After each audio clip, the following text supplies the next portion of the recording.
ఈరోజు దేశంలో సంవిధాన్ బచావో అని చెప్పి కాంగ్రెస్ నాయకులు రాహుల్ గాంధీ గారు ప్రతిరోజు కూడా రాజ్యాంగం పట్టుకొని తిరుగుతూ ఉన్నారు. కానీ ఇక్కడ తెలంగాణ ముఖ్యమంత్రి రేవంత్ రెడ్డి గారు సంవిధాన్కు హటావో అని చెప్పి ఆయన ఇక్కడ పనిచేస్తూ ఉన్నారు. రేపు జరగబోయే యువ సంగ్రామ సదస్సుకు అడుగడుగునా కూడా ఆటంకాలు కల్పిస్తూ ఉన్నారు తెలంగాణలో కాంగ్రెస్ ప్రభుత్వం. తెలంగాణ ప్రజల దురదృష్టం ఈరోజు రాష్ట్ర ముఖ్యమంత్రి, అదేవిధంగా రాష్ట్ర హోంమంత్రి ఇదే రేవంత్ రెడ్డి కావడం. మరి ఒకవైపు రాహుల్ గాంధీ గారు ఆర్టికల్ 19 సంవిధాన్ బచావో అని చెప్పేసి రాజ్యాంగాన్ని పట్టుకొని హక్కులను కాపాడుతా అని చెప్పి ఆయన తిరుగుతా ఉన్నాడు. ఇక్కడనేమో రేవంత్ రెడ్డి హక్కులను కాల రాస్తా అని తిరుగుతా ఉన్నాడు. ఇలా రేవంత్ రెడ్డి గారికి కొన్ని ప్రశ్నలు తెలుసుకున్నాం మేము. అయ్యా రేవంత్ రెడ్డి గారు ఎప్పుడన్నా రాజ్యాంగం చదివినరా? మీరు రాజ్యాంగంలో ప్రాథమిక హక్కులు అంటూ ఉంటాయి, చదివినరా? రాజ్యాంగంలో పీఠిక ఎప్పుడన్నా పేపర్ అనే పట్టుకున్నారా మీరు? ఇలా మేము ప్రశ్నిస్తా ఉన్నాం. రాజ్యాంగంలో ఆర్టికల్ 19 క్లాజ్ 1 సబ్ క్లాజ్ ఏ ఏం చెప్తా ఉన్నాయి? ఈ దేశంలో ఏ పౌరుడైనా ఏదైనా మాట్లాడుకోవచ్చు, పక్కల వాళ్ళకి ఇబ్బంది కలగనంత వరకు. దాన్నే freedom of speech and expression అంటారు. రెండవది ఆర్టికల్ అదే 19లో క్లాజ్ 1 సబ్ క్లాజ్ బి ఏం చెప్తా ఉన్నది? ఈ దేశంలో పౌరులు ఎవరైనా కూడా ఆయుధాలు పట్టుకోకుండా ఎక్కడైనా మీటింగులు పెట్టుకోవచ్చని రాజ్యాంగంలో article 19 clause 1 sub clause B చెప్తా ఉన్నది. ఇక మూడవది, ఎవరికైనా ఏమైనా ఇబ్బందులు అయితే అప్పుడు ప్రభుత్వాలు నియంత్రించవచ్చు ఈ సభలను అని చెప్తా ఉన్నది. ఇలా మేము అడుగుతా ఉన్నాం డీజీపీ గారిని, అదేవిధంగా జిల్లా కలెక్టర్ గారిని, అదేవిధంగా మల్కాజ్గిరి పోలీస్ కమిషనర్ గారిని, అదేవిధంగా హోంమంత్రి రేవంత్ రెడ్డి గారిని.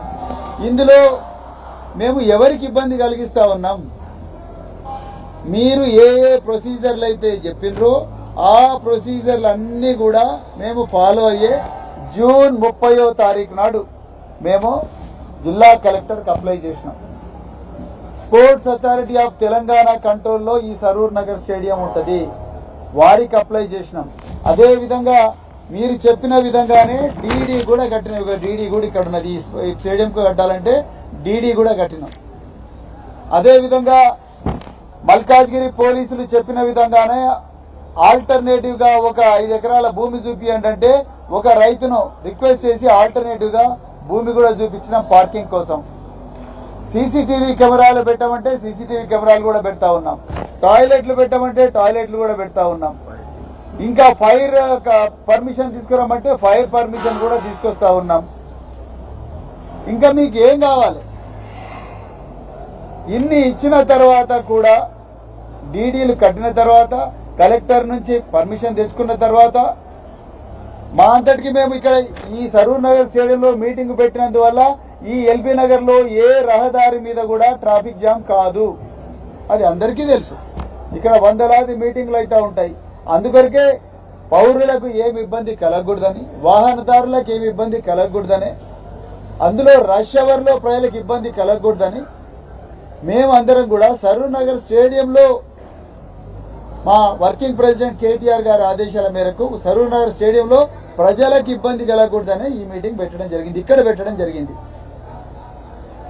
అది కూడా వర్షం వస్తే మళ్ళీ ఇబ్బంది కాకూడదని టెంట్ వేయడం జరిగింది. ఎక్కడ కూడా ఏమీ ప్రాబ్లం లేదు. అయినా కూడా ఎందుకు మీరు పర్మిషన్ ఇవ్వడం లేదు? మరి రాజ్యాంగం ప్రకారం ఆర్టికల్ 19 క్లాజ్ 1 క్లాజ్ ఏ ప్రకారం కానీ సబ్ క్లాజ్ బి ప్రకారం కానీ మాకు మీటింగ్ పెట్టుకునే హక్కు లేదా? ఈ రోజు రేవంత్ రెడ్డి గారు చెప్పాలి. మీ సంవిధాన్ బచావు అని రాహుల్ గాంధీ తిరుగుతున్నారుగా, ఇక్కడ మీరు ఆ సంవిధాన్ నాశంకరు అంటున్నారు. మీరు ఎందుకు భయపడుతున్నారు రేవంత్ రెడ్డి గారు? మీరు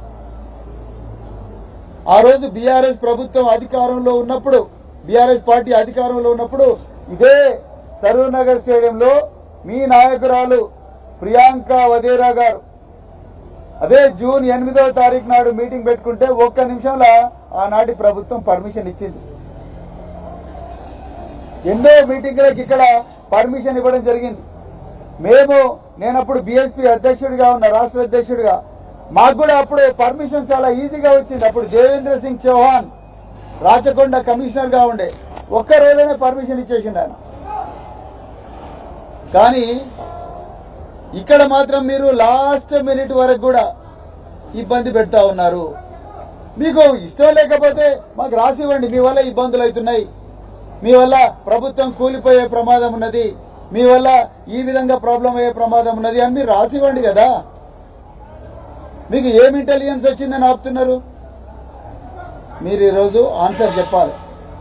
ఇది మా హక్కు, రాజ్యాంగం ఇచ్చిన హక్కు, చట్టం ఇచ్చిన హక్కు. ఏ చట్టంలో కూడా శాంతియుతంగా జరిపే సభలను ఆపుకోమని ఎక్కడ కూడా లేదు. మీరు ఏ బేసిస్ మీద ఆపుతా ఉన్నారు? ఇవాళ మల్కాజ్గిరి పోలీస్ కమిషనర్ గారు, అదే విధంగా డీసీపీ ఎల్బీ నగర్ గారు, అదే విధంగా డీజీ తెలంగాణ గారు, మీరు చెప్పాలి ఈ విషయం. ఏ బేసిస్ మీద మా సభలు ఆపుతా ఉన్నారు? మరి ఆ లెక్కన రేవంత్ రెడ్డి గారు జడ్చలలో సభ పెట్టిండ్రు, అది కూడా ఆపాలిగా. ఖమ్మంలో సభ పెట్టిండ్రు, అది కూడా ఆపాలి కదా. అదే విధంగా మరి ఇంకా చాలా చోట్ల కూడా సభలు పెడతా ఉన్నారు. మన ఫ్యూచర్ సిటీ అనే ఒక ఆయన కొత్తది పెట్టుకున్నాడు కదా దుకాణం, అక్కడ సభ పెట్టిండ్రు, దాంట్లో కూడా ఆపాలి కదా. ఇక్కడ కోయడలో మీటింగ్ పెట్టిండ్రు, అక్కడ కూడా మొన్న కోయడలో మార్కెట్ వాళ్ళ దగ్గర మీటింగ్ పెట్టిండ్రు, అక్కడ కూడా ఆపాలి కదా. మరి అక్కడ కూడా ఇదే ప్రాబ్లం. మాకు ప్రాబ్లం అయినప్పుడు ఆయనకు కూడా ప్రాబ్లం కావాలి. ఆయన కూడా మరి ప్రతిపక్షాలను విమర్శిస్తున్నాడు. దానివల్ల కూడా మా వల్ల లా అండ్ ఆర్డర్ ప్రాబ్లం వస్తుందంటే, మా వల్ల ట్రాఫిక్ వస్తుందంటే, రేవంత్ రెడ్డి గారి సభల వల్ల కూడా ప్రజలకు ట్రాఫిక్ లో అంతరాయం కలుగుతుంది. మరి ఆయన మాట్లాడే భాష వల్ల కూడా తెలంగాణలో కోపోద్రేకం అవుతున్నారుగా ప్రజలందరూ కూడా. ఆయన వల్ల కూడా కల్లోలం అవుతున్నదిగా. అంటే ఆయనకు ఒక న్యాయం, మాకు ఒక న్యాయమా? మరి నరేంద్ర మోడీ గారు వచ్చినప్పుడు పెరేడ్ గ్రౌండ్స్ లో ఆయన సభలకు ఇట్లా పర్మిషన్ ఇచ్చిండ్రు. మీరు ముఖ్యమంత్రి గారు, బండి సంజయ్ గారు, నరేంద్ర మోడీ గారు ఒకవైపు మైనర్ బాలిక ఏడుస్తా ఉంటే అత్యాచారం జరిగిందని కడుపుబ్బా నవ్వుకున్నారు కదా వేలాది మంది ప్రజల ముందర. అదే పెరేడ్ గ్రౌండ్స్ లో దానికెట్లా పర్మిషన్ ఇచ్చిండ్రు డీజీపీ గారు? మరి మాకెందుకు పర్మిషన్ ఇవ్వడం లేదు? అది లాస్ట్ మినిట్ లో, రేపు 10 గంటలకు సభ అవుతున్నది, అన్ని కూడా అయిపోయినాయి. ఇప్పుడు మాకు ఇంతవరకు పర్మిషన్ ఇవ్వకపోతే ఏమనుకోవాలి? అంటే మీ ఉద్దేశం ఈ పర్మిషన్ ఇవ్వనంత వల్ల జనాలు అవుతారనుకుంటున్నారా? ఇంపాసిబుల్, అసాధ్యం.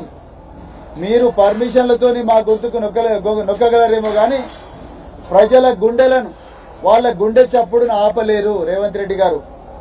మీరెన్ని కుట్రలు చేసినా, కుతంత్రాలు చేసినా, మేము న్యాయ వ్యవస్థ తలుపు తట్టైనా మేము తప్పకుండా పర్మిషన్ తెచ్చుకుంటాం. మేము మర్యాదగా చెప్తున్నాం, దయచేసి శాంతియుతంగా చెప్తున్నాం. ఇది శాంతియుతంగా జరిగే సభ, ఎవరి మీదనో కోపంతో పెడుతున్న సభ కాదు.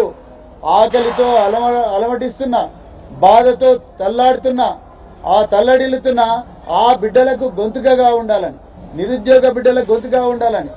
ఇదే సరూర్ నగర్ స్టేడియంలో 2023లో మీ నాయకురాలు, మీరు అందరూ కలిసి ఈ యువత మీద మత్తు మందు చల్లి వాళ్ళ ఓట్లు దొంగతనంగా గుంజుకున్నారు కదా. వాళ్ళను మోసం చేసిన వైనాన్ని ప్రజలకు తెలియజెప్పడం కోసం, అది కూడా శాంతియుతంగా తెలియజెప్పడం కోసం మేము ఈ సభ పెట్టుకుంటున్నాం. మీలాగా రక్తప భాష, లేకపోతే జనాలను హింసకు ప్రేరేపించే భాష, క్యారెక్టర్ను, వ్యక్తిత్వ హననం చేసే భాష, లేకపోతే భావితరాలు మాట్లాడలేని భాష, ఆ భాష మాట్లాడే సంస్కృతి భారత రాష్ట్ర సమితికి లేదు. అది మీకే ఉన్నది. నిజానికి ఏ సభల కన్నా పర్మిషన్ రిజెక్ట్ చేయాలంటే తెలంగాణలో అది రేవంత్ రెడ్డి సభలకు మాత్రమే. ఎందుకంటే ఆయన భాష అట్లా ఉంది. లక్షలాది మంది, వేలాది మంది ప్రజలు చూస్తుండగా బుల్డోజర్ లెక్కేయమంటాడు. వేలాది మంది ప్రజలు చూస్తుండగానే రక్తం తీసి పొలాల్లో చల్లమంటాడు. వేలాది మంది ప్రజలు చూస్తుండగానే, తెలంగాణ ప్రజలు వీక్షిస్తుండగానే పేగులు తీసి మెడకేసుకుంటా అంటాడు, గుడ్లు తీసి గోటీలాడుతా అంటాడు, లాగుల్లో తొండలు అంటారు. చివరికి తెలంగాణ తీసుకొచ్చిన పోరాట యోధులు, తెలంగాణ తొలి ముఖ్యమంత్రి చావును కోరుకుంటున్నాడు వేలాది మంది ప్రజల సమక్షంలో. ఇది క్రిమినల్ భాష కాదా? దీనివల్ల అల్లకల్లోలం లేదా సెక్షన్ 190 బిఎన్ఎస్ దీంట్లో అట్రాక్ట్ కాదా, 194, 195, 196 దీంట్లో అట్రాక్ట్ కాదా, 351, 352, 353 బిఎన్ఎస్ ఇవి అట్రాక్ట్ కావా ఇందులో? పోలీసులారా మీరే చెప్పండి. అందుకొరకు ఎట్టి పరిస్థితుల్లో కూడా ఈ సభ ఆగదు. మేము మళ్ళీ చెప్తున్నాం, మాకు అన్ని పర్మిషన్ ఉన్నాయి. We have followed all the procedures prescribed by the law. We have followed all the advises given by the officials. We have complied to all the requirements stipulated by every authority who is competent to give permission. చివరికి పోలీసుల దగ్గర ఆపినరు. మేము మా BRSV నాయకులు అదే విధంగా BRS వాలంటీర్లు ఎంతో మంది రోడ్ల మీద నిలబడి ట్రాఫిక్ మేనేజ్ చేస్తామని కూడా చెప్తున్నారు. మీరు ఏం కావాలంటే అది చెప్తున్నారు, ఏం కావాలంటే అది ఒప్పుకుంటున్నాం. అట్లాంటప్పుడు మీరు how can you deny the permission to us? How can you delay the permission? మీరు ఆన్సర్ చెప్పాలి. మళ్ళీ నేను పోలీస్ అధికారులకు చెప్తున్నా, పరిపాలనా శాఖ వాళ్ళకి చెప్తున్నా, దయచేసి మీరు రేవంత్ రెడ్డి గారి అక్రమ ఆదేశాలు పాటించకండి, చట్ట ప్రకారం నడుచుకోండి. మేము మీరు చెప్పిన ఆదేశాలన్నీ పాటిస్తూనే ఉన్నాం. అయినా కూడా మీరు దీంట్లో మరి అడ్డంకులు సృష్టిస్తే మాత్రం తప్పకుండా రేపు జరగబోయే పరిణామాలకు మీరే బాధ్యత తీసుకోవాల్సి ఉంటుంది. మేము మాత్రం ఈ సభ జరిపి తీరుతాం, తప్పకుండా జరిపి తీరుతాం. ఇది మా హక్కు, రాజ్యాంగం మాకు ఇచ్చిన హక్కు, ఆర్టికల్ 19 మాకు ఇచ్చిన హక్కు. మేము ఎవ్వరిని కూడా ఇబ్బంది పెడతలేము, ట్రాఫిక్ కూడా ఇబ్బంది పెట్టడం లేదు. హింసను ప్రేరేపించే సంస్కృతి మా పార్టీలో లేదు. వ్యక్తిత్వ హననం చేసే సంస్కృతి భారత రాష్ట్ర సమితిలో లేదు. అందువల్ల మా వల్ల ఎలాంటి శాంతి భద్రతల పరిస్థితి తలెత్తదు. అందుకొరకే మళ్ళొకసారి మరి మల్కాజ్గిరి పోలీస్ కమిషనర్ గారికి, ఎల్బీ నగర్ డీసీపీ గారికి, అదేవిధంగా ట్రాఫిక్ డీసీపీ గారికి, చివరికి రాష్ట్ర డీజీపీ గారికి మళ్ళీ మేము రిక్వెస్ట్ చేస్తున్నాం, దయచేసి వెంటనే పర్మిషన్ ఇవ్వండి, అడ్డంకులు సృష్టించకండి. మీరు అడ్డంకులు సృష్టిస్తే దీని ఇంపాక్ట్ తెలంగాణ రాష్ట్రం మీద అంతుంటది. ఆ జరగబోయే పరిణామాలకు మళ్ళీ మీరే బాధ్యులవుతారు. జై తెలంగాణ, జై కేసీఆర్.